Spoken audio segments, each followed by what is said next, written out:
Yeah, Okay. that makes sense. I never know how long before I hit the button to where it actually goes live. It's telling me I'm live. So I think I am live here with my guest, Zachary Strong, that I'm very excited to talk to today. Um, we're going to talk about narcissism and mental health and what's going on in Canada. Zachary is another Canadian. I had a Canadian on yesterday.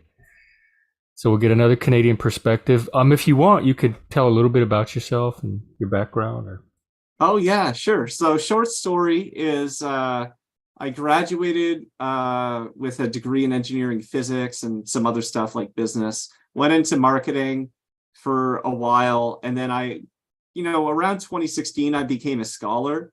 And based on some work I was doing with a university program, I became curious, as an engineer might, about the fundamental mechanisms that drive development across the lifespan, and also what the trajectory looks like.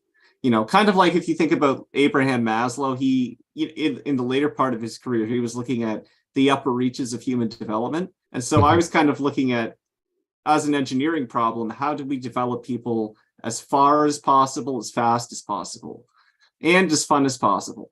So, I became interested in that stuff, and then I kept going down rabbit holes, and I've ended up religious, and I've written a book on psychology, which is a secular book on psychology, and now I'm writing a book that kind of blends secular and religious topics. So I don't know, it's been a fun journey, but between the pandemic and how Canada responded to the pandemic and so on, I'm not jabbed.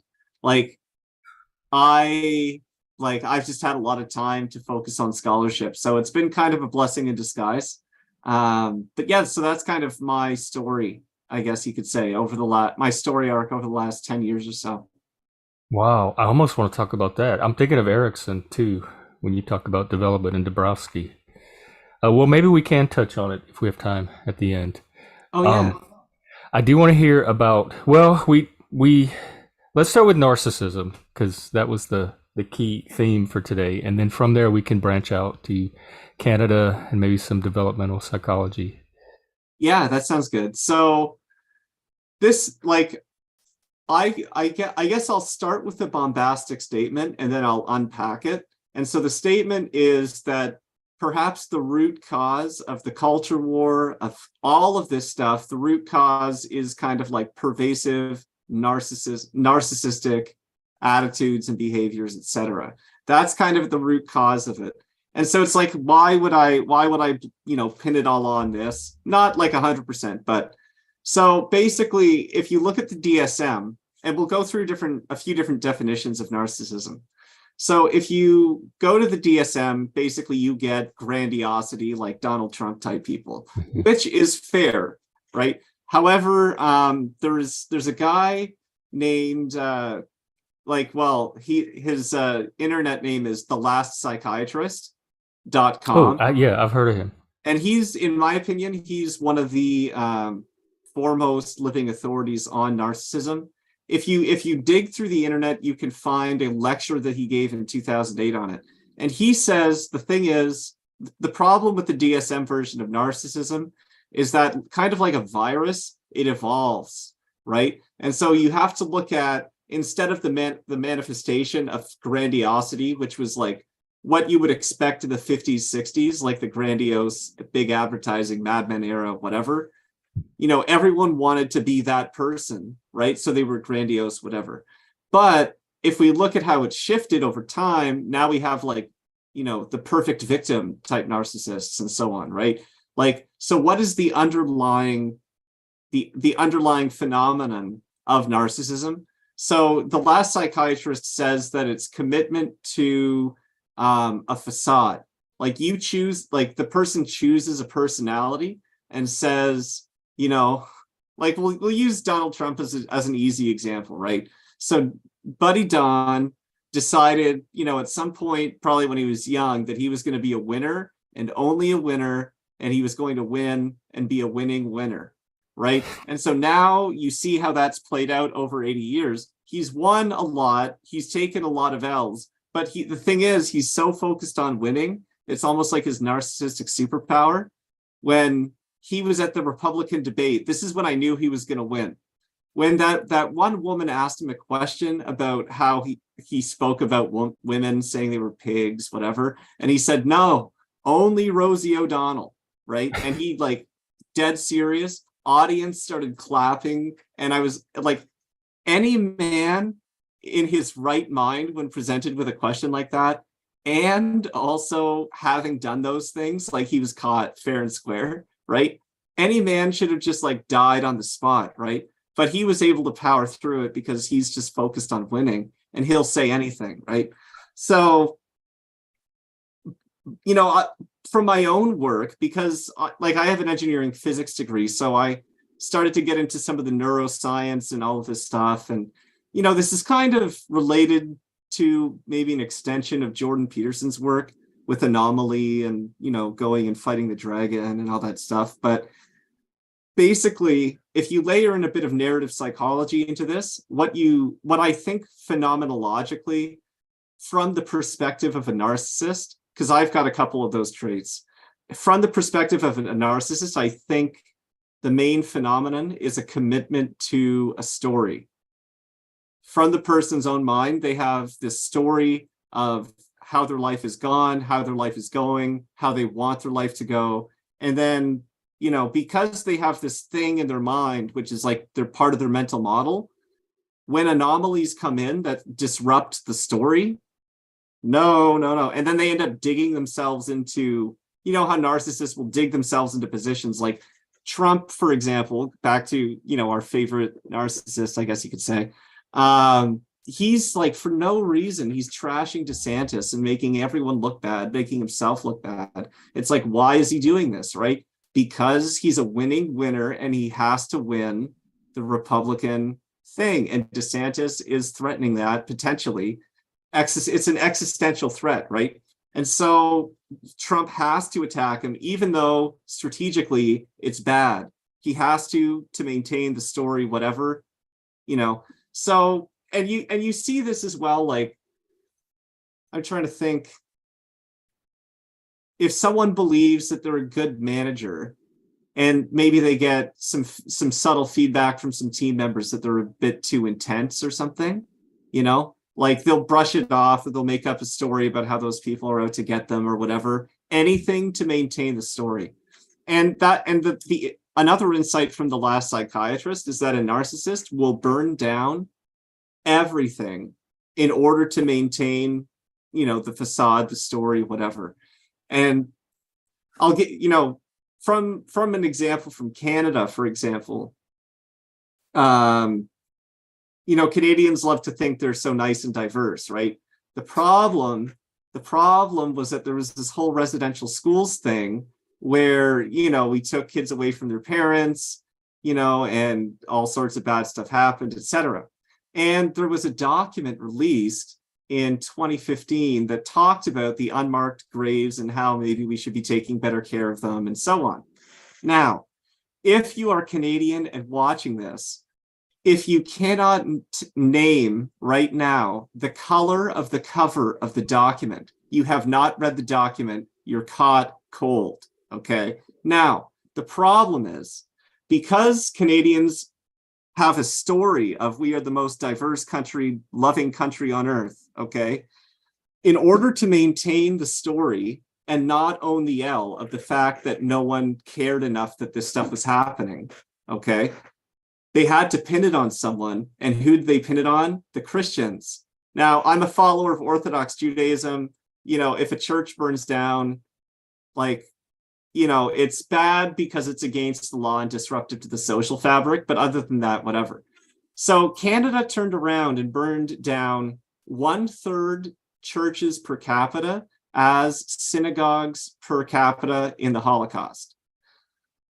When was this? That was like right at the beginning of COVID. So this, like, basically they discovered some bodies or what they thought were bodies, and then there were riots and all sorts of stuff. They tore down a statue in my city. Churches around me were like, had paint thrown on them. 50 churches were, it was like a crystal knock. And the thing is, Canadians had to do that, because they couldn't own the L of not being as diverse and loving as they thought they were, right? And so it's just that's narcissistic rage on a country level. And I'm sure if we look, like, I've read 200 pages of Mein Kampf. I haven't looked into Kristallnacht, but I'm sure if you get into the history or whatever happened, it's probably some kind of narcissistic wound to Germany that had to be, raged away. So is it an aggregate of hundreds of individual narcissists doing this, or do people that are not necessarily narcissistic get caught up in some kind of collective narcissism?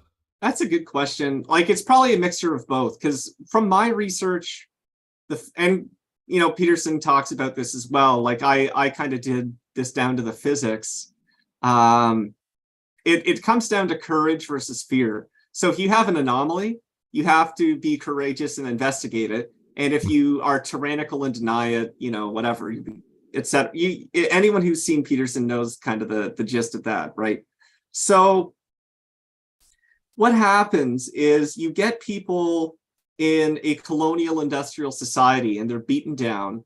And at some point, to put it simply, I think at some point people sell out and they say, I'm just going to do what I need to do to make my snaps and get my retirement or whatever, right? So a lot of people it feels to me, to put it simply, like a lot of people sell out and then they become, or they're not that well developed as a person and they're kind of a conformist naturally. And so they fall, like a lot of kids are like this, like in high school, you might try out one clique or a couple of different cliques and then you fall into your groove, right? That, like, a lot of people haven't got out of that totally, right? You have the Republican clique and you have the Democrat clique, and within those cliques you have different cliques. Like within the LGBT community you have like the TERFs, and then you have like all the different, they're the only kind of subgroup because everyone hates them, right? So they're top of mind as a subgroup. But so you have all these people committing to different ideologies, essentially, like the Republican ideology, the Democrat ideology, and they change over time. The problem is that, like, with leftism in general, with what happened with postmodernism and all the stuff in the 20th century that led up to this, we've created this snowball of, identity stuff. And that's just narcissism. Like, my identity is my story that I want you to accept. And so, it's just been snowballing. And now it's gotten to a point where people are making demands of society that society cannot bear. Basically, Well, like, I can't. If society includes me, I definitely can't. Yeah. Well, I think the thing that broke it, the thing that seemed to break it is the Leah Thomas thing. That was what broke the dam on the issue, because seeing someone of Leah Thomas's build next to, women, I think it was just hard for people to swallow the Aquaman thing.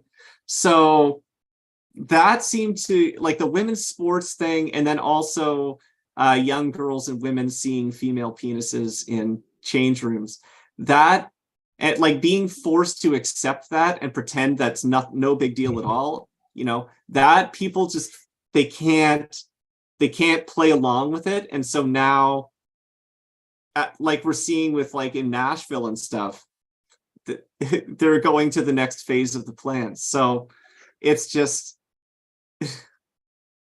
I don't know. It is what it is. People like their stories. They like what they have, right? And they don't want to change it. But what the problem with a lot of narcissists, I find, and I've done this to myself as well, is you take a position and you dig in, and then you don't realize that you're in the moment, especially that you're burning stuff down that you probably would be better off not burning down. And so with Canada, for example, the country's just shattered in terms of social fabric. Trump digging in against DeSantis, he's distracting the whole Republican Party, turning this into like a circus, right? And it's like they either realize it and don't care, or they don't realize it, or it fits within their story or whatever, so they justify it to themselves.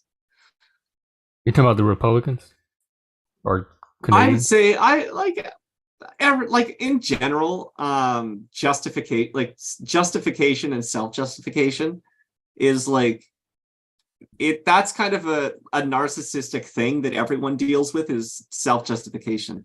So for example, let me think of a practical example.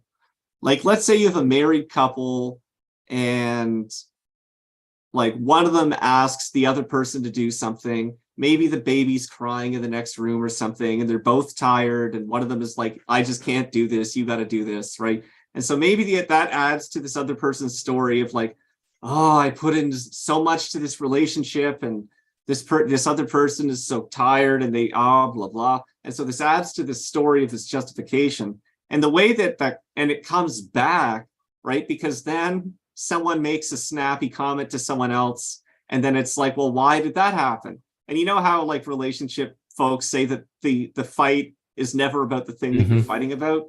That's what happens, is both of these people in these relationships are like self-justified to the point where they can't function in the relationship. But at the same time, they don't want the shame of the relationship not working out. So it's just like, and so it's very difficult because it gets down to the point where I was a kid and I saw, I think it was like a Dr. Phil or something, or I think it might have been a Judge Judy. And one of the problems was in the trail mix or whatever, one of the partners was eating all the M&Ms. And it's like, that is an issue that you need a judge to help you sort out. Like, that is narcissism, because they can't, you know what I mean? They can't back down from M&Ms and figure out, that's like a $2 solution. You just buy some extra M&Ms, put a ton in there.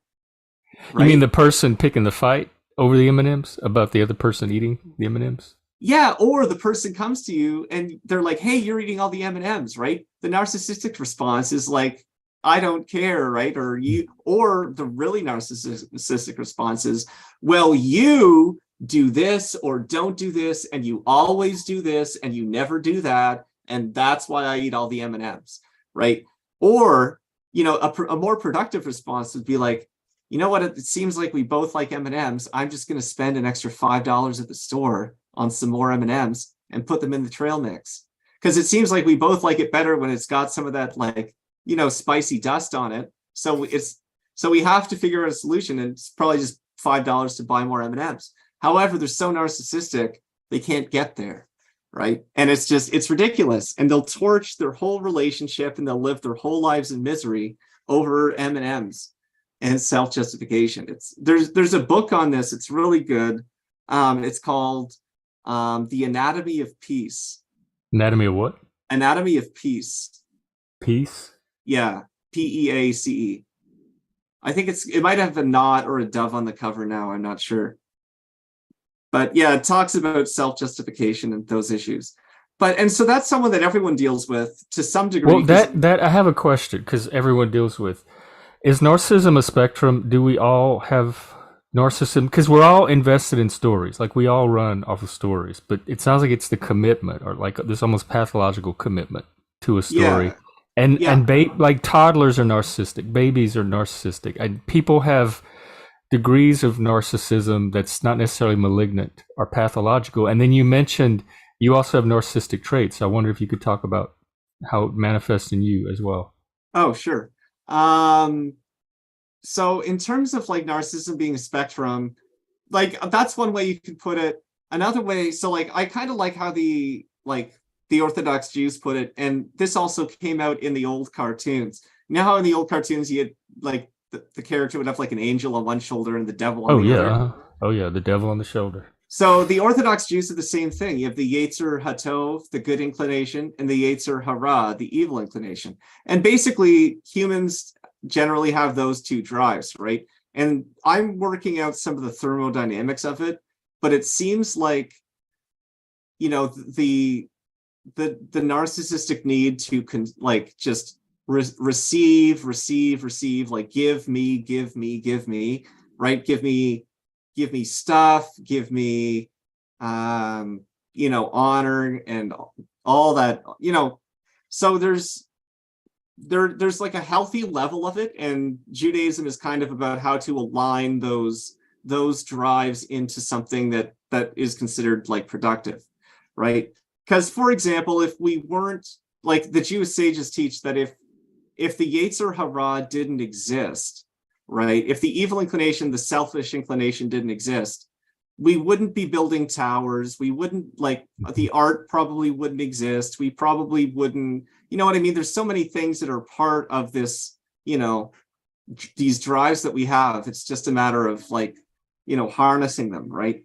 But that's kind of the way I see it now. But, like, from a thermodynamic point of view, or like a psychological point of view, it's kind of between courage and fear. So, like, the one thing about narcissists, which I haven't said, which I probably should say, is if you are like NPD, you probably, like, chances are you probably had one of the worst types of childhood possible.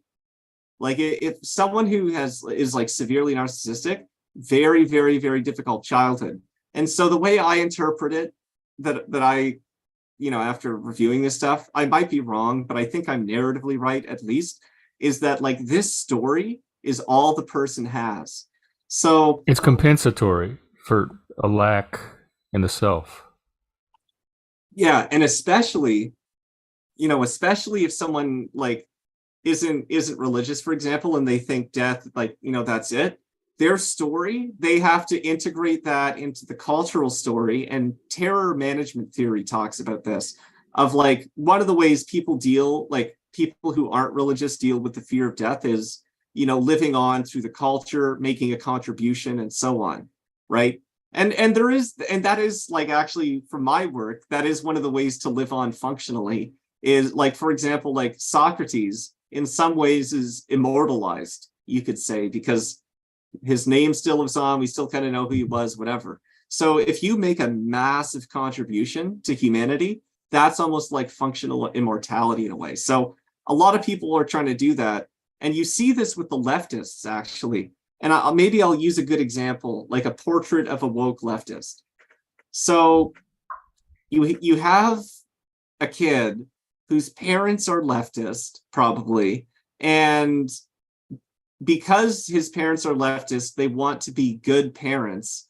And because they aren't really into, like, the woke types, they aren't really individuals. They have all these checklists, right, of all these things, not literal checklists, but like societal, programming of, like, all these things they have to do. So they're kind of like carpenters. They just kind of bang, this kid into shape and, like, rearrange what they need to rearrange, and it traumatizes the kid, right? So then the kid goes into school and all this stuff, and to them, this is what good people do. Like, you go to school, you get good grades, right? And so what happens is it culminates in, like, a 27-year-old marketing professional at Bud Light or whatever, who's like, I've worked really hard, and I've suffered this and I've suffered that, and look at my accomplishments. I got good grades. I have these awards, like, blah blah blah, like, and so they get this like, I guess you could say, narrative momentum going. That's like a fun word. So they get this narrative momentum going, and then, like, that's kind of turns into what manifests as narcissism, right? Because, like, their childhood was probably crap because their parents are, like, maybe, like, I don't even know what, how, like, the really woke people come from, like, the upper middle class, Yes, okay. white type folks. Like, they, like, their childhood was probably sterile, like, emotionally sterile, and they just had to live up to expectations. I actually know a girl whose parents were upper middle class, and she got pregnant. They made her get an abortion. She didn't want it, but they made her get an abortion.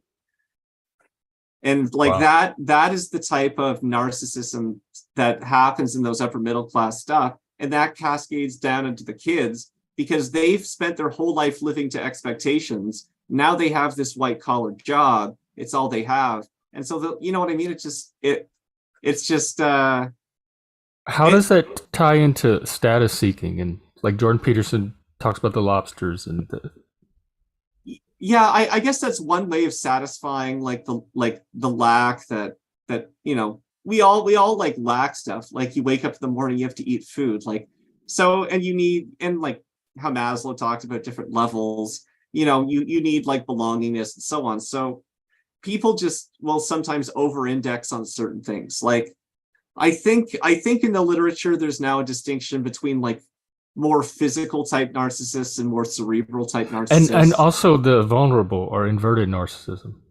Oh yeah, like the people who want to be taken care of and that makes them feel yeah, there's so many different variations of it, right?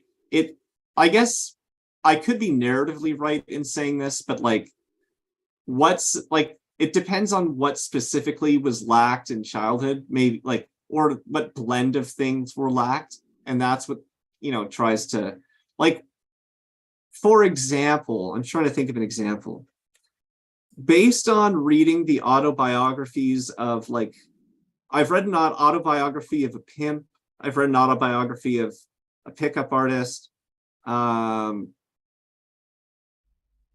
and they experienced sexual trauma in childhood that was like related to women and stuff. And so if you like pimps and pickup artists, they have non-traditional ways of relating to women. If you see what I mean, the pimp is power only, and the pickup artist is I'm gonna dazzle you so you don't realize that I'm secretly a loser, right? And then it's like, oh, let me read your palm, right? It's like because they don't know what to actually say for themselves. So so I that's a bit of a tangent, um, and they also lack like female whatever, and so the pimp goes to do his thing, and the pickup artists like fill that lack by gaming women endlessly. So So we have this story that starts in childhood, and based on those experiences and the lack we experienced, that can influence or factor into how invested we get in a particular story and how we narrate it to compensate for the lack yeah, or the negative childhood experiences. I would say so. Like, for example, I helped one woman write her autobiography, and she had a terrible childhood. And I think at age like 18 or something, she left home. And she told me, she says, I'll always remember I was standing outside my home and I pointed my finger at my father. And I said, one day I will be worth 10 times more than you could ever dream of being. And then she turned and walked away. And I'll tell you, she was one of the top performing from what I could tell, one of the top performing real estate agents in Canada as a female in the 80s or something. When it was impossible to be a female real estate agent, she was crushing it. I saw the awards. So it's like that stuff can drive you, but the problem is if you get too attached to that, or if you get too attached to your story, that's when it can get tricky. I'm trying to think of an example like an easy one is like when your appearance changes as you get older. Like if people really have trouble with like getting older and stuff, like you can tell that's kind of a narcissistic thing because they value their appearance, they're attached to it, right? They can't like the fact that existentially their story is modifying is difficult for them. Like there's one like I guess one example would be like the Madonna, who is like 63, naked on TikTok. Probably should not have tattooed the Sephiroth on her wrist. Seems like a bad move to me. It might be related, but so yeah, she's 63, naked on TikTok, and everyone, even her fans, are like worried about her, right? And it's like because she's still trying to be that thing, that one thing that she was famous for, the sex symbol, right? And she can't stop being that thing. She doesn't know a different song to sing, right? So like that's kind of how it manifests. And like nationally you see it in Canada because we have this national narrative about who we are, and America as well. Like however, America, like I find the American narrative is aspirational, it like the American dream, right? Like you got to work hard, like performance, like connection to reality, actually doing stuff in reality is part of your national narrative, right? Which is why you're so much more. Whereas Canada, if you ask, like, it's, oh yeah, we're just like nice and maple syrup and beavers and moose, and they just changed our crown, like our crown symbology, and the very top is a snowflake, and it's like, this is perfect. So it seems more performative.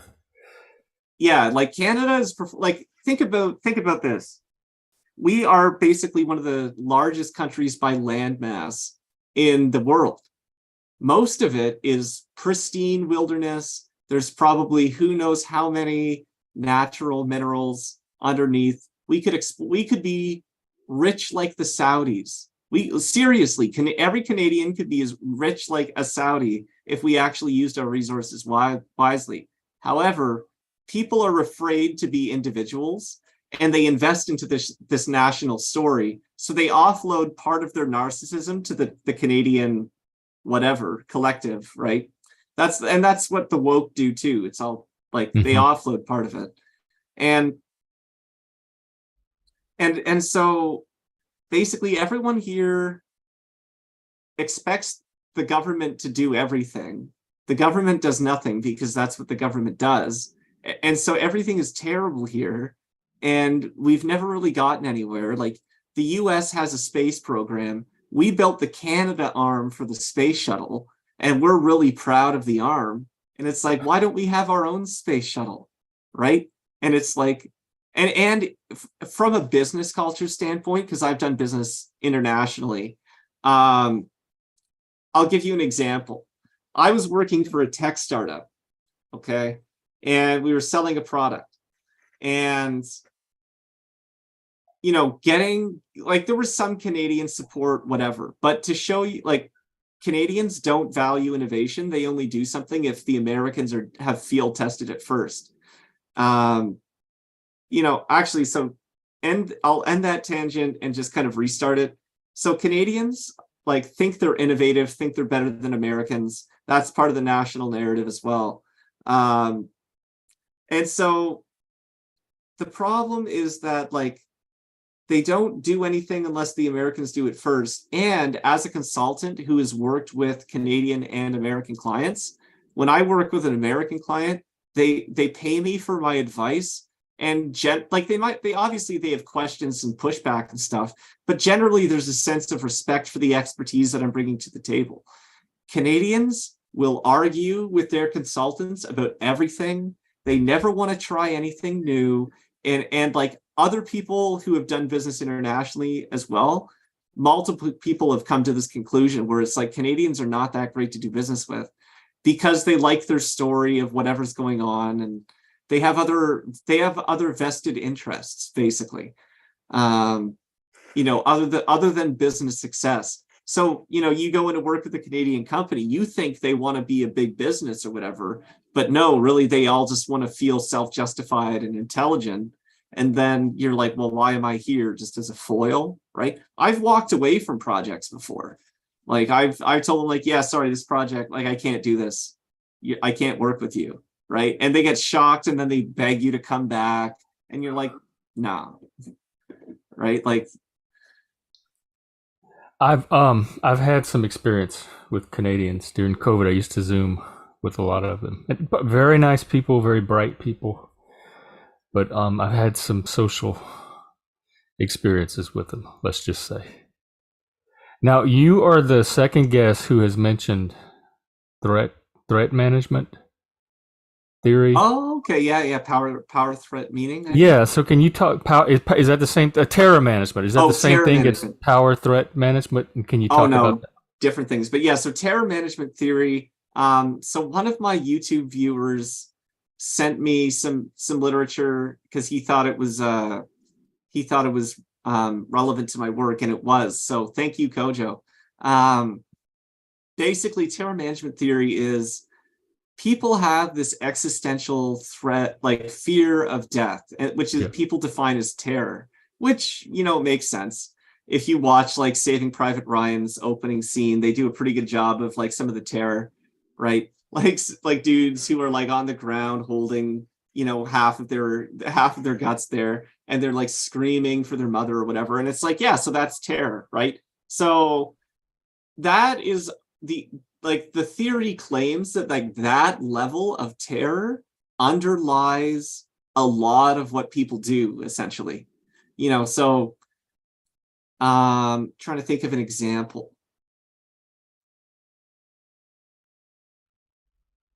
Um,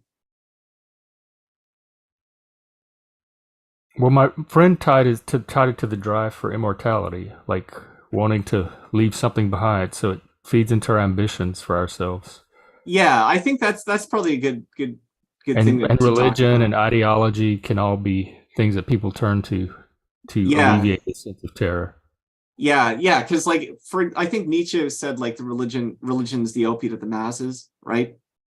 So if you have, so I have this, right? So if you have a belief system which includes an afterlife, then death is, you know, obviously not fun and, you know, inconvenient as far as your worldly plans go. However, you know, if my math is correct, um, you know, so I just have a different perspective on it. Whereas if like, you know, let's say like a woke leftist type person, right, who's like hardcore atheist, whatever, this is all they have, right? And so if leftism doesn't win in their lifetime, they have failed, they have not made their contribution. Imagine that the Saving Private Ryan person, right? Like that, if they don't accomplish their mission, like they're dying on like Omaha Beach, right? So that is like, if you look at how ferocious they are, it's because they need this all to be true. Hmm. They need this to win, right? And I was talking with a guy who's a cycling safety activist in my city, long-standing person who says we need more bollards to protect pedestrians, whatever. So he's got this huge energy for public safety, but he's openly and aggressively pro-vax. And it's like he gets furious basically when I say, "Can you give me a 2-column risk benefit breakdown?" Or can you produce a healthcare professional who will talk on video with me about the pandemic response? He cannot do either of those things. So he writes essays to try to obfuscate the fact that, you know, he's a cycling activist who talks about bollards but doesn't care about anything related to the thing. So it's, you know, it's just this. And what happens with narcissists, I think, as well, is they have to contort themselves to maintain. I'm trying to think of it. It's almost like, imagine like an army, everyone has spears, okay? And it's like whatever is coming at them, that's what they're trying to poke at, right? And they don't realize that over time they get like spread out, and it's almost like 3-year-olds playing soccer, right? You know how they all just chasing the, they don't realize that they could be more strategic about this, right? Whereas narcissists, because the terror, the story, narrative momentum, all this stuff, they contort themselves wildly, you know. And that's Well, that's like, I'm trying to think, maybe one example would be like the honor killings that like happen in certain communities, that we all love very much. Because what happens is something that the daughter does disrupts the narrative momentum of the family, and in order to maintain the narrative momentum of the family, the daughter has to be expunged, right? And so what you get is someone who's acting against their own genetic best interests, their own legal best interests, their own familial best interests, their own moral best interests, spiritual, like by any, doing that is like by any level of analysis, it, the only way it makes sense, and this is kind of where everyone gets to be Will Graham, the only way it makes sense is if this guy is like, the shame of the family is to him Omaha Beach screaming because you got hit by a machine gun, shrapnel, whatever, right? That's like shame of the family. No, like, you know, that's how it goes basically. Like, And so I think like one way out of terror, like the terror from terror management theory, one way out is, theistic approach. And the other way is functional immortality, which can also be something as simple as like raising a family, having some kids and sending them off and they, go be productive adults. You've lived on genetically, there's probably some other stuff you pass on. And so like housewives can accomplish this, like Donald Trump's trying to accomplish this by putting his name everywhere, etc. Like everyone has their different ways, but like I'm trying to accomplish this by like writing, books that I hope will be like groundbreaking. I'm trying to make big plays scholarly. That's kind of how I do it.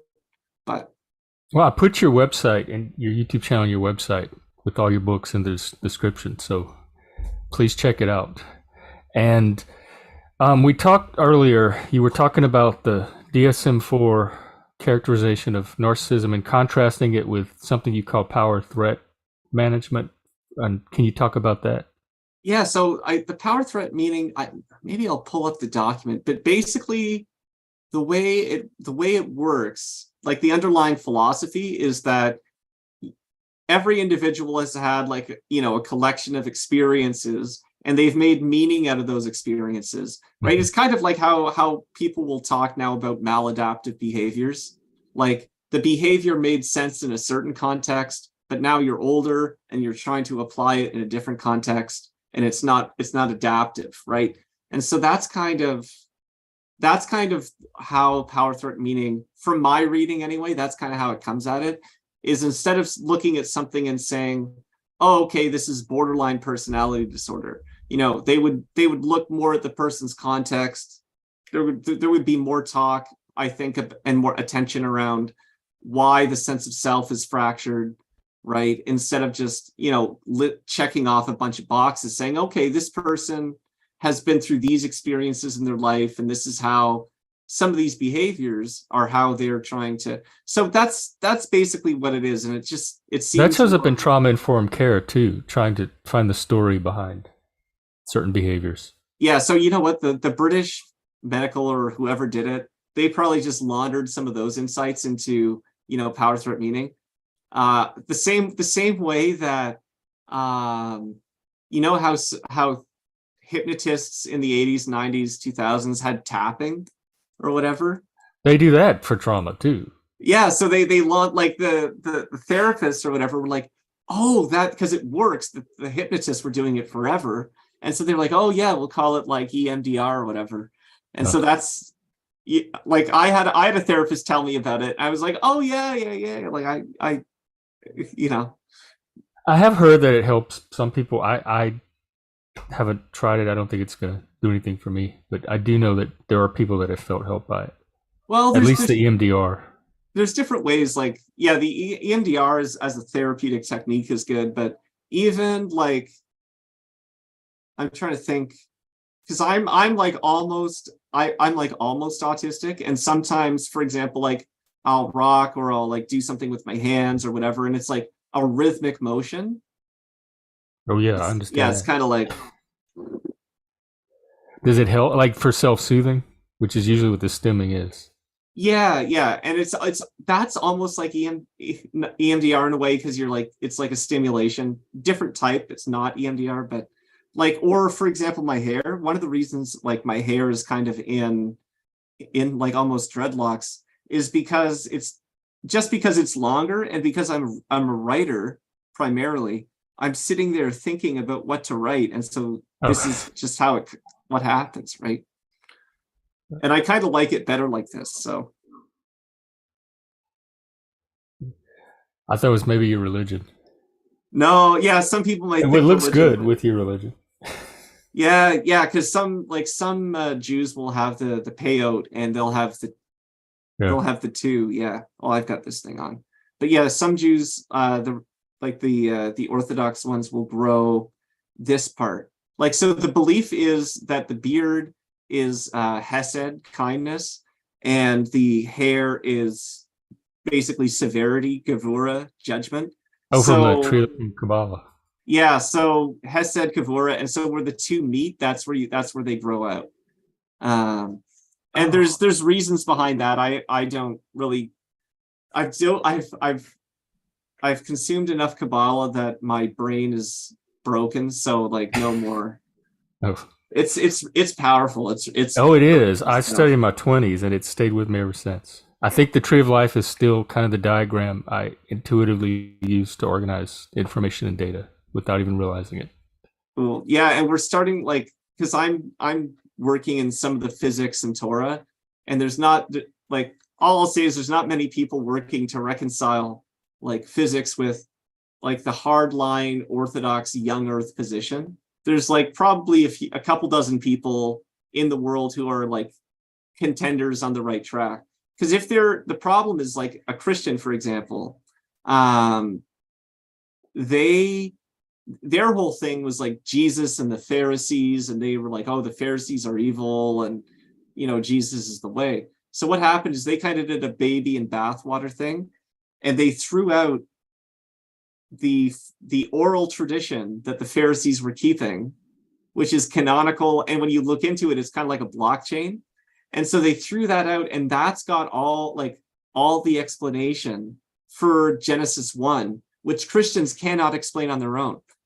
And related to narcissism, it's very funny because I've also covered the Exodus, like down to the radiocarbon evidence. I found issues in it. And like so I've tried to go to the Christians I know to say, hey, like, because I'm not trying to sell them on the Hebrew stuff. I'm just like, for them it would probably be edifying for their faith to learn that there's some receipts for the biblical Exodus, right? However, the Christians do not want this information unless it comes from a Christian, because then they have to ask themselves, how is it that we did not know this? And then this goes back 2,000 years of narrative momentum to when they threw out the oral tradition of the Pharisees, and they can't, if they admit that. And so this is the thing with narcissism as well, is they can't admit certain things, because if Christians admit that maybe the Jews have some insight on the Bible that they do not, right?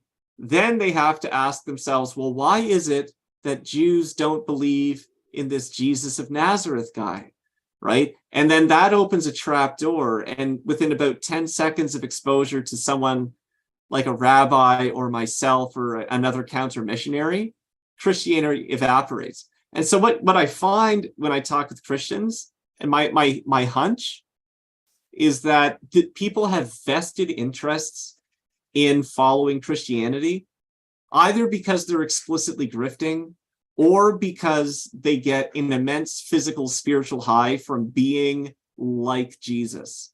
I think Christians really, really like, and they say this themselves, they really, really like being like this Jesus guy. And so what they did is they've created this aspirational ideal, and then, You could still have that, like have Jesus as an archetype or model, and not have it conflict with whatever anomaly to the story is coming out of the Jewish tradition. Like, I don't yeah, see why that would be a threat to still emulating this archetype. yeah. I think, well, with Christianity, there's like, it's surprising how different Christianity and Judaism are. Like it's wild. Like I grew up in the church scene because my grandfather was a minister, and like it's just stepping into Judaism, and the whole scene is very, very different. And it's the thing is like, so if there's any Christians watching, I apologize. I'm just going to speak from like an Orthodox Jewish standpoint. So what Christians have done theologically is, they acknowledge that there's a creator of the universe. They acknowledge, that the creator is involved, and there's like expectations and ground rules, whatever. So it's like, okay, great. Well done, Christians. However, then they've said this one dude from Nazareth that people hated enough to nail to a tree, who broke Torah and encouraged other people to break Torah and all this stuff, he is the son of God. And actually, 100 years later, they were like, actually, he's God himself in the flesh. God came down, and so we worship him like as an intermediary to this creator thing, which we acknowledge. But now, to like after 200 years, to Tertullian came up, I think it was, with the Trinity idea, and where it's like, oh, it's one essence, but three persons. And this is the thing with narcissists, in my like they like for like Christians will say, yes, God is one, but three persons. And it's like, okay, from a Jewish perspective, what they've done is take the Mona Lisa, rip it into three pieces, tape it back together, and say, look, we have a beautiful Mona Lisa. And it's like, no, you have committed idolatry, and so on. So, Christians are actually, if Judaism is true, which as far as I could tell it is, Christians are committing some of the worst sins possible just by practicing the religion, because it's like they're saying that this man is God, when God is really just kind of like, a little bit more than just this annoying dude from Nazareth, who I like. To be fair, I like, there's a lot of good stuff to be said about Jesus and so on. However, Yeah, I like him too. Ultimately, he was annoying enough that he got whacked, which, Well, I can relate to that. Yeah, it's kind of the path I'm on too in Canada. Like, well, wouldn't like under terror management theory, if the reality of Jesus is what they're investing in to stave off their terror of death or the afterlife or the other, like whatever comes beyond, would that explain the resistance to Judaism or outside anomalies and the revising of the initial narrative into the Trinity? yeah, well, you got to remember, intact. You got to remember, like, Christianity is founded centrally on a threat. It's basically believe in this dude, whatever that means. Believe with all your heart, just believe, or you're going to burn forever in eternity. Right? That's the Christian offer is a threat. It's like you better watch out. You better not cry. You better not pout. I'm telling you why. Because this Jesus of Nazareth dude is coming back to town, and if you're on the wrong side, you're going to burn forever. That's Christianity, and it's like, oh, okay, Whereas Judaism is basically measure for measure. Like, if you are a wicked person, there's going to be some bad stuff that happens to you later on, and so on. And if you're a good person, maybe some bad things happen to you in this life, but there's this thing called heaven, and so on. So it's measure for measure, like Newton's third action reaction, right? Whereas Christianity is this, you have to believe, right? And so that's the stick. But if I could play devil's advocate for a moment on behalf of Christianity, there's also the idea that he rose from the dead. And so it's the potential for eternal life that I think is also a draw for Christianity. So, and that would be the carrot. So I don't think it's all fear and punishment. I think there's positive, like reward-based reasons to adopt it. To if you believe it's possible for somebody to rise from the dead and come back. Yeah, what? I think that's also you're right. That's also a big thing. And they kind of got like, so Judaism also has a resurrection of the dead, kind of. I could go into that a bit if you want, but like, so yeah, Christianity, like, they also have the carrot of like, yeah, you get eternal life if you believe, and so on, right? And they also have like a lot of stuff around like virtues, and it's not, Christianity isn't all pain, we'll say, but yeah, I guess like they do have the carrot, but the problem is like there's this threat of, if you don't believe enough, and like, what is this belief, and everyone's got different takes on it, and it's I don't know, it theoretically, like, yes, but the way it manifests is maybe like I've just seen more like fire and brimstone preachers than average. Yeah, well, there is that strain of it. I just think it's richer and deeper and complex than any one aspect of it. Well, but I'd say that for most religions. there is that aspect of being Christ-like, right? Because like I would say that's like a positive thing where people are, for example, like during the pandemic, there was one megachurch in like southwest states. Like they got like hundreds of thousands of meals out to like they basically fed like a whole city, and that was Christians, right? And they're being Christ-like. And on my YouTube channel, like I have two of my favorite Christians. One of them's a guy named Paul Washer, and technically he's going out and converting like indigenous communities and stuff. So technically, from like a colonial standpoint, not the greatest stuff to be doing. However, from the Christian standpoint, that is the absolute best work to be doing, because he's going to like the middle of the jungle to people who have never heard of Jesus before and preaching the gospel, right? And like that's the type of stuff. Like if you're a Christian, like that's the type of stuff that you gotta be doing, in my opinion. Not everyone needs to be in the jungle, right? But there needs to be a level of respect for the people that are. Whereas with Christians, I don't like. I don't know. Christianity is just so weird. Like a lot of it comes down to, political disputes in churches, over doctrine issues, over whatever. But I see that everywhere. I mean, I hang out with Orthodox too, and I see the same thing from that side. I see it for Muslims. I see it from non-theistic political ideologies. I think that's just what humans do. Yeah, well, again, and it's story-based, it's narrative-based. We all have a narrative that we're trying to keep going that's conflicting with other narratives. Yeah. The way I would look at it, like if I took a hardline Orthodox perspective on this,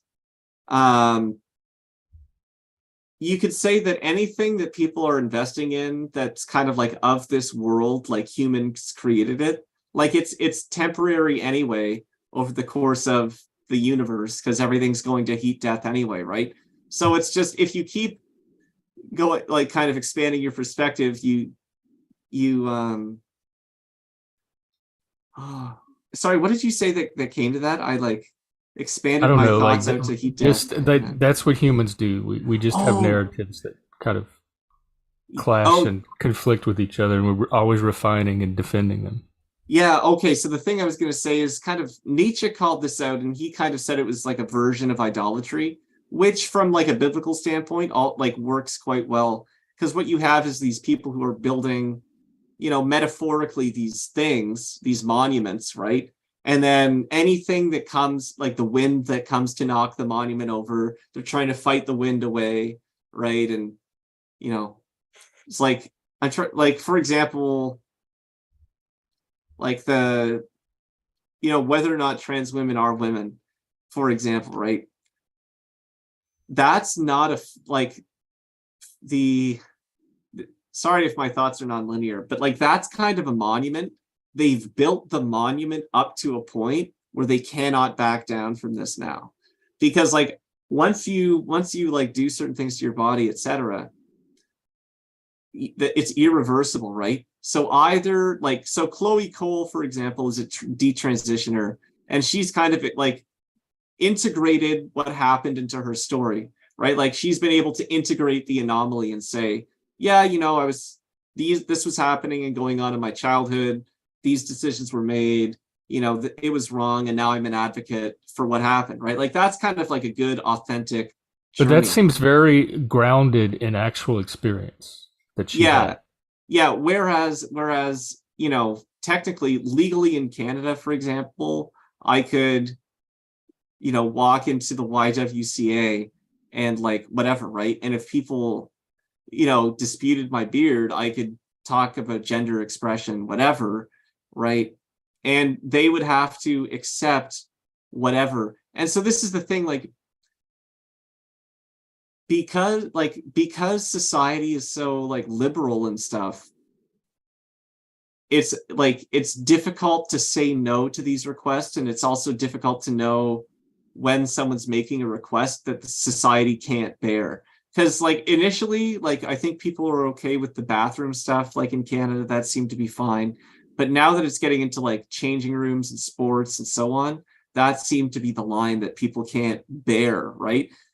But now, like, but people have already like chopped off their nuts, and so it's hard to go back from that, right? Yeah. So it's like either you own the L of like the, oh, you basically own the L of that, or you know, Nashville, etc. Well, I have getting back to narcissism. I think it would be good to explore most people that are narcissists, like the malignant or pathological kind that are pathologically invested in a story and will do anything to keep it going. They're probably not fully aware that that's what they're doing, but is there hope for narcissists? Are there ways that they can either become aware, or are there ways that they could learn to, like, more healthy approaches to handling these anomalies? Oh yeah, like so for like the Anatomy of Peace book that I mentioned, if you give that to a narcissist, it will at least help their narcissism become sophisticated enough so to not be terminally disruptive in all situations. So that book seems to be a good antidote.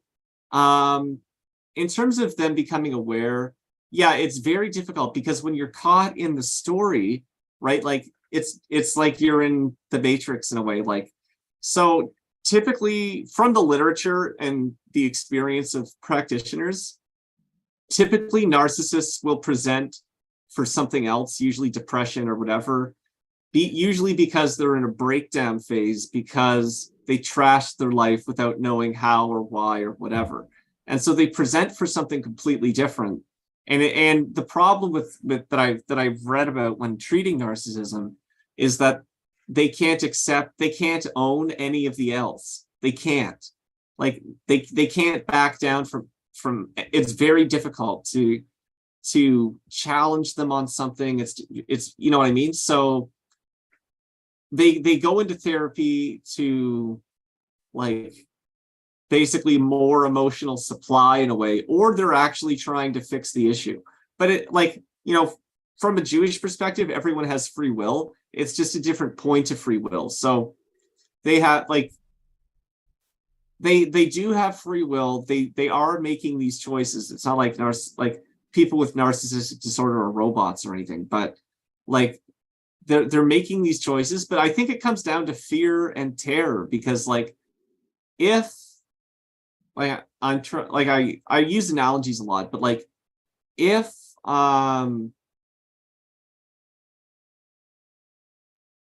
okay, here's a really good example of narcissism in action. So, and this is a story from a rabbi. Rabbi is told that he needs to talk to a woman about her marriage and so on because there's infidelity going on, right? So he's sitting her down, he's talking to her, he's like, and this is an Orthodox Jewish situation. He's like, you can't do this, obviously, right? And she's like, don't you give me Musar. And Musar is ethics. So basically, like, don't you talk ethics to me. She says, if Hashem didn't want me to cheat on my husband with this man, he wouldn't have made him live 3 doors down from me. And the rabbi could not believe, right? And it's like, so that's the level of story making that you get into, is like the woman can't even own the L of like, yeah, you know what, I probably shouldn't be sleeping around with other people, right? She can't own that L. It has, you have to make a story, a reason. You know, God put him 3 doors down from me because we were meant to be together or whatever. And it's like, and it makes sense in the head. And so I guess one thing that everyone could do in like in their own lives is a checklist of like, you can do kind of a BS checklist of yourself and write down a bunch of things that you think are true. And you could write down the evidence for some of them as well. And then you have to play devil's advocate and write the evidence against it and reality check yourself a little bit. And the problem, I think, as well, is because we have these and everyone's always busy in this, right? No one is sitting in a room alone thinking about their behavior and whether or not, and they're, you know what I mean? So, and it's difficult because we're busy and the economy's collapsing. So not always time for reflection, but. Well, I know you put together a program of your own for mental health. Do you want to talk about that a little bit? The Heart Song series? Oh yeah, yeah. So the Heart Song series is on my YouTube channel, and basically, I used to work in the executive coaching industry. I have some coach training and education, whatever. So I figured if I can take a bunch of the best things that I've learned and kind of package them into something that's free and relatively easy to consume, like a video, you just sit watch the video. I figured that would be a really good way to get like high value technology into people's hands basically. Well, I've watched a few of them, and I've got to say they're very good. Oh, cool, They're thanks. I can second them. They're very helpful, and they're free on YouTube. There's a playlist of them. Do you have anything else that you want to announce or promote or? Hmm. Well, my website's down right now. However, terebinthpress.com has like links to all my different books on it. I've got Amazon print on demands, I've got Kindle, I've got PDFs for some of them. Um, so yeah, that's like mostly writing. I right now I'm working on kind of a theory of everything document, which is explain like I basically go back all the way to the Council of Nicaea with Christianity and say, here's all the major missteps that Western thought has made, right? So we Oh, have Christianity, we have colonialism and European statecraft, we have industrialization, and I kind of, I learned a lot from the Unabomber Manifesto, opened my eyes to a lot. oh yeah. Um, so then I go a little bit Unabomber, and then I talk about leftism and Marxism and kind of that whole thing. And then I go into basically reconstructing individual psychology grounded in physics. So I kind of take what Jordan Peterson started getting at, and it's almost like the physics version of maps of meaning. Um, so yeah, I don't know. So spiritual science is something I'm working on, and that's going to be out like fully, hopefully this year. And yeah, and also yeah, basically my YouTube is where a lot of my work goes and stuff. So yeah, thanks Okay. so much for having me on. Like this is a lot of fun. I mean, I don't get to have many long conversations with Canadians these days. So Oh, no, thank you for coming. This one was great. I mean, I could probably talk for 2 or 3 more hours. So if you ever want to come back and explore something else, I would love to have you. okay, cool. Yeah. Okay, well, have a good rest of your. Is it the Sabbath? What is it for Judaism? The Sabbath, Uh right? Sabbath is Saturdays, but Oh, non-Jews don't even have to keep Sabbath. So I could like eat a bacon cheeseburger and drink a milkshake driving around, and oh, it's probably like a good thing for non-Jews. So, oh.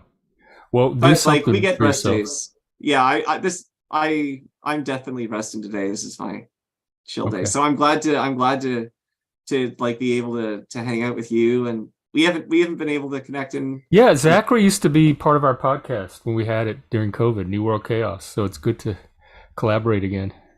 Yeah, yeah. I feel like we're building the infrastructure. Like it seems like the woke stuff is losing momentum hard. So You think so? Every time I think that, every time I get comfortable, I want to believe that. Talking about keeping stories going, I see something that completely undermines that and makes me start to like think, no, it's even worse than. It's so hard to tell because all I have is social media to filter it through.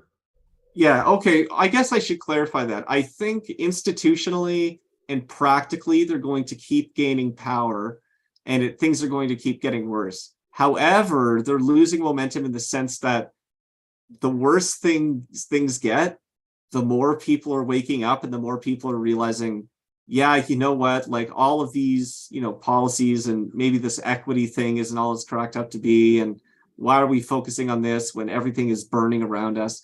So like I think that's good in the Do you sense that think they like they're really losing are, momentum. though? And even if they are, even if they're waking up, which I'm still skeptical of, there's the courage and fear thing. Are they going to have the courage to do anything, or are they still going to go along and just be more aware of what they're going along with?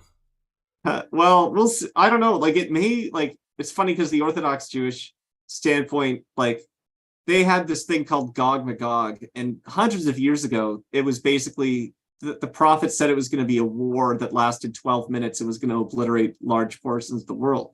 And so at the time, if everyone was like, how is this going to happen? Because they had like muskets, right? How are we going to have a 12-minute war? Now it seems like there's means for it.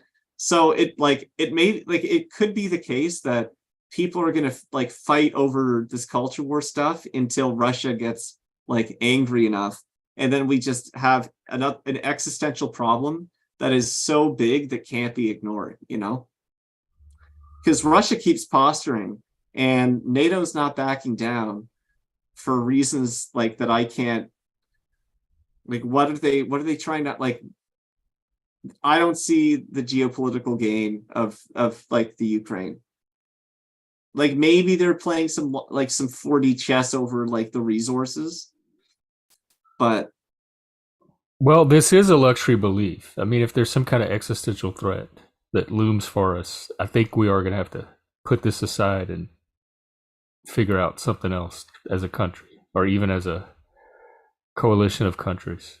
So right now, they have the time to be woke. Yeah, that's the thing. It's all luxury, because even if you look at what's happening with the conservative media right now, like you got the Crowder thing, you've got you've got the Trump versus DeSantis thing, you've got all sorts of you've got Tucker versus Fox now, right? And it's like everyone is fighting over these things, and no one is saying, hey, you know what? Like, let's just set these things aside, because this woke thing, they don't. And I've mostly backed away from the anti-woke stuff, because I don't think a lot of the activists are serious. I think most of them are actually grifters. I don't think like a lot of the anti-woke people, I just don't see. They seem like because at least maybe it's my experience in Canada, but like, for example, I have hard data from Ontario's data sets about the thing for children. I went on hunger strike at a hospital and said, I'm on hunger strike until I get a meeting with your head ethicist booked. Like, I'm not going to drag the guy from his office right away, but I'm going to get the meeting booked, right? So we got the meeting booked, thankfully. And, but the fact remains that that's what I did, right? Canadian activists tell me that is all driven by mental illness and they don't support it, whatever. And it's like, what they don't realize is I now have a paper trail with the chief ethicist of the hospital network, right? And so right now it's not winning institutional power. However, I've now incriminated the entire hospital network and also the public health department of my city, which has been sending cops to my door for asking questions, right? If you talk to a Canadian activist, they will tell you that this is mental illness, right? Because they're like, to them, they couldn't imagine doing something like that bold. So to them, it's mental illness, right? And it's like, so I don't think they're serious, because I've even told them, like, I want to go, I've got some documentation and stuff that I can deliver to the public school board or to the Hamilton Public Health. However, if I go in there alone, they're just going to call the cops. We need a group of us concerned citizens to go in there. Bit of, you know what I mean? But no one, I can't get anyone to back me up on a single thing in this country. They are all cowards, as far as I can tell. Like, Canadians think they're the same kind of people that stormed Vimy Ridge. That's part of the narrative momentum of the country, is we did this Vimy Ridge thing. I've walked it. I've been in the trenches at Vimy Ridge, whatever. Incredible what they did. Wild. Canadians are not that kind of person anymore, because they won't even lose a friend on Facebook over an issue. Like, and they still think they're at that level. Like, that's us. That's who Canada is. We're Vimy Ridge. We're Juno Beach. We're Dieppe. We're all these things. And it's like, no, your great-grandfathers were Dieppe. Your great-grandfathers were Juno. Your great-great-grandfathers were, Passchendaele, all that stuff. You are a worm, right? And they can't own that, right? And it's like, they're still wearing a mask outside because they're afraid of the bad flu. and they think they're Vimy Ridge level, right? Like that's like these people, like I'm going on a rant, but Yeah. that's narcissism anyway. Is they It's think they're Vimy Ridge, but they're yeah. scared of the blue. It sounds hard to live, like frustrating to live around. I, It's I it's wish there were a entertaining. possibility to get some little group to back you. Yeah, but like we'll see how things shake out. Like remember, I have If a you're in religious Canada and you perspective. want to help Zachary, contact him.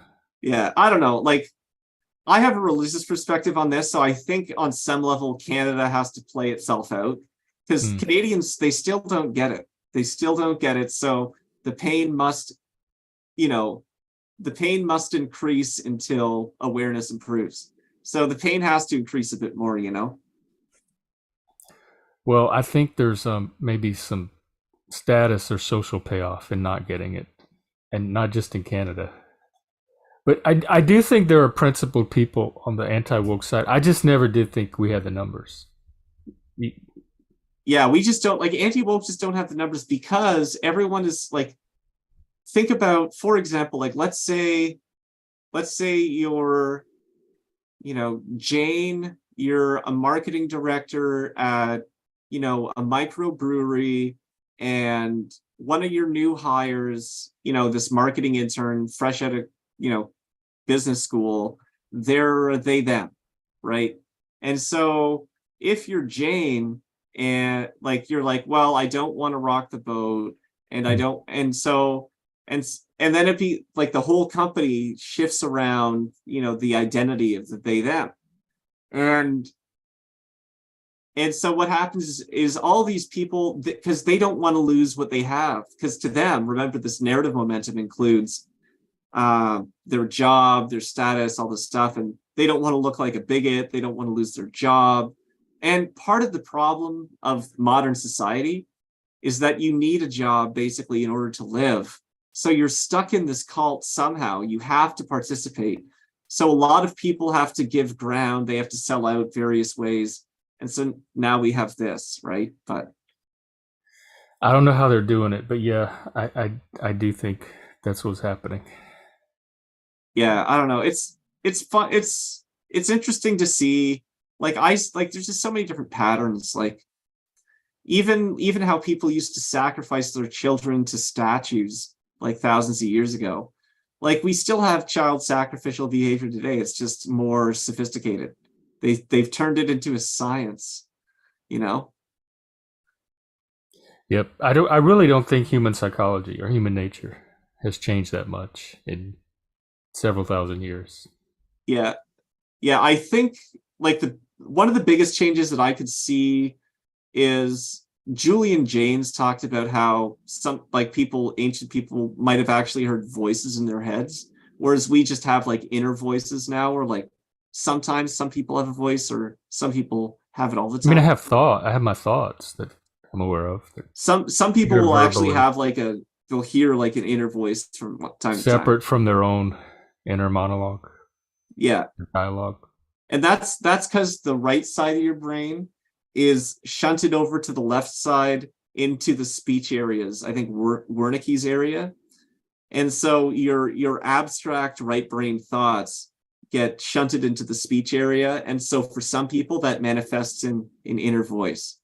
And I have like Socrates had the daimonion. Hmm. I have something similar. Like I've developed it over a while, not intentionally. It just like appeared one day. So I have an inclination sometimes, but I've had it on psychedelics, but I knew at the time I was on its drug, so I didn't take it seriously as anything other than my own brain. oh, okay, yeah, yeah. Psychedelics might be able to do that as well because it's building so many connections, right? Yeah, Yeah. I guess. I don't know. But yeah, I've experienced it. So who knows? Well, I don't know. I guess we can wrap up. Or is there anything else you want to close with? No, I don't know if I have too much more interesting to say today. We could think of some other topics if your audience, you know, Yeah, liked my rambling, and I can I'd think of some love to more do interesting a stuff. part 2 or 3 or 4. So Well, thank you again, and I will see you around, and we'll talk soon. Yeah, sounds good. Thanks for having me Okay. on. And yeah, enjoy. How is the weather out there? Like where you are? We had like one day of spring last week, and then it went back to rainy. So I'm still waiting for real spring and then summer so I can go do some hiking. Oh, okay, yeah. So you're waiting for like real spring instead of like the fake spring. Yeah. I think we're getting our second real spring like today-ish. So Oh. Oh, well, definitely enjoy it. yeah, I might go sit outside and just like watch the birds or something. Sounds nice. And I hope it gets better for you over there.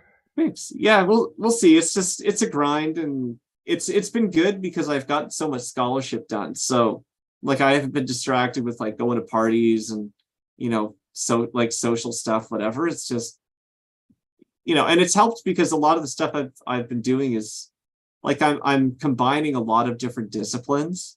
So it's like I kind of need the alone time to keep everything straight. Mhm. And you're not losing yourself in the process either. Yeah. So I think that's the most valuable thing of all. Hmm. Okay, well, thank you again, Thank and you.